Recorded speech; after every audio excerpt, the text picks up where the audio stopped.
Hi, my name is Danny Bloom. I'm with the ARC of South Carolina. I am their Director of Outreach and Policy, and I want to talk to you a little bit today about self-advocacy and a little bit about some of the things we do at the ARC of South Carolina.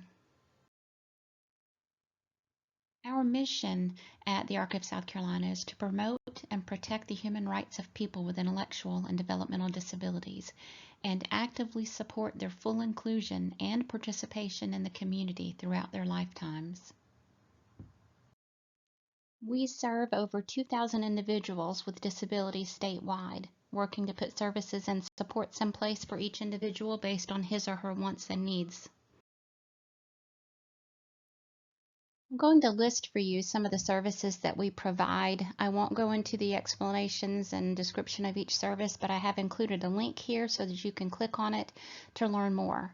Case management, Best Buddies program, we have a supported decision making project, Wings for All program, Walk This Way program, Elephant in the Room, the Alert program, Policy and Advocacy, Volunteering, Statewide Disability Resource Directory.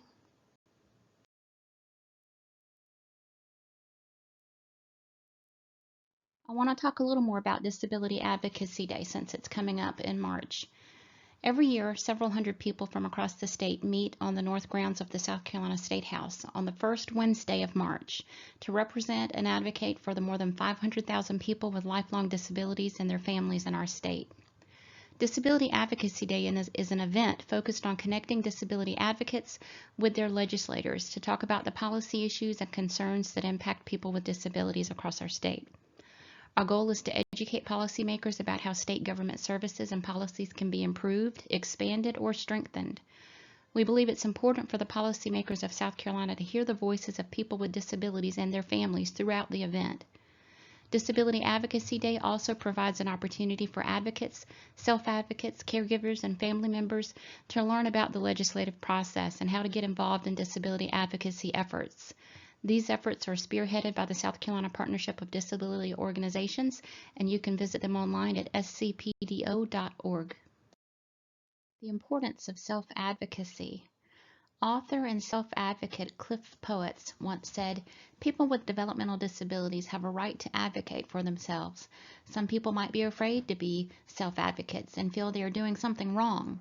When you advocate for yourself, you're standing up for your basic human rights. You're not doing anything wrong by expressing your wants and needs. If there were no self-advocates, we would not be where we are today." One way to advocate for yourself is through government policy. By advocating for yourself in this way, you can tell your story and share your concerns, which can help lawmakers and policymakers make the changes needed to support people with disabilities better. Self-advocates can get involved by going to the county board meetings or by sharing concerns at hearings. Everyone should get to know their state representative and their state senator. Research your candidates, their policies, and the decisions they've made in the past. This relationship is very important. If there's a problem, self-advocates can contact them to improve a policy or make suggestions and adjustments. Write a letter or email them, call them on the phone, visit them at their office, or invite them to visit places in your community. Building this relationship gives policymakers a chance to get to know the communities they serve and helps them learn how to better support people with disabilities. A few challenges that individuals with disabilities face in South Carolina include lack of public transportation options, lack of access to home and community-based services. There's a huge need for increased respite services in our state because families deserve a break from caregiving. There are almost 17,000 people who are waiting for services on the waiver waiting list. There are over 200 people with disabilities who've been approved for residential placement, but they're waiting because no beds are available. There are over 2,400 individuals living with a caregiver over the age of 65. Many will be seeking residential services soon. Where will they go? Turnover rate for direct support professionals is 40%. There's a gap of over $4,000 per student to meet the needs of children with disabilities in our public schools. We need more affordable housing. We need jobs. Our state has the 6th highest unemployment rate for those living with a disability. So one of the first things that you want to do when you decide that you'd like to learn how to be a self-advocate is to find out who your legislators are. I've put an address here on the slide for you to be able to go to the statehouse.gov website and do a legislator search. You can find out who represents you statewide and who represents you federally. Put in your address, city, and zip code, and you can click the button there and it'll find your legislators. You can also find more information about how to advocate at our website, arcsc.org/policy and advocacy, or through our Disability Advocacy Day website, scpdo.org. There is also a web course that you can take that provides you a ton of information about how the legislature works, how you can be involved, ways that you can interact with your legislators. Tons of information. Partners in Policymaking are the folks who have put that out. It's called partnersonlinecourses.com. Be sure to take a look at that, and it's a free course. Just log in online and take that, and you'll have tons of information about how to self-advocate. Advocacy and storytelling. Sharing your story makes a difference. Every time we visit the State House and speak to our senators or representatives, one of the questions I like to ask before we leave is, what makes the biggest difference? How can folks get their message across to you in a meaningful way? And every single time, without fail, these folks representing us say that sharing your personal story is what makes the biggest difference. So I'd like to give you some information about how to share your story. Every individual in the special needs community has a unique story to tell, whether you're a parent, sibling, professional, extended family member, or a supporter. Storytelling has always been a big part of society, dating back tens of thousands of years, and a way to pass history and culture on from one generation to the next. Have you ever listened to someone talk about their life and say, well, you know what? I thought I was the only one who was going through that.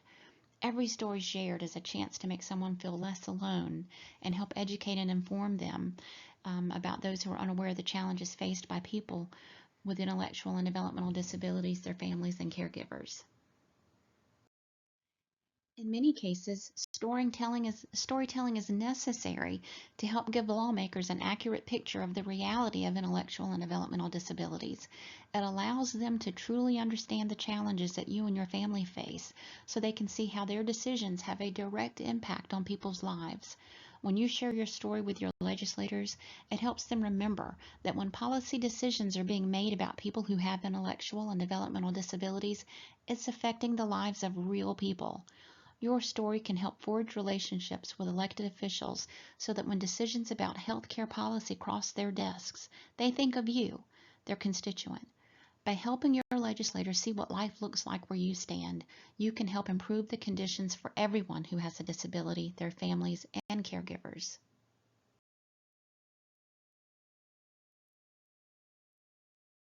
Questions and issues to consider when telling your story. People with disabilities and their families want access to a life in the community, no matter the level of supports necessary to make that happen. But when they try to find what they need, too often the system leaves them waiting. Why do home and community-based services matter to you? How have they impacted you or your family? How do they support you to live in the community? If you are on a waiting list for services, how long has it been? And how does that impact your daily life? What are some of the biggest issues or challenges facing your family right now? What supports do you need and depend on for health, financial stability, or inclusion in the community? What do you want your elected officials to know about how they can help address the issues or problems affecting your life? What solutions do you need?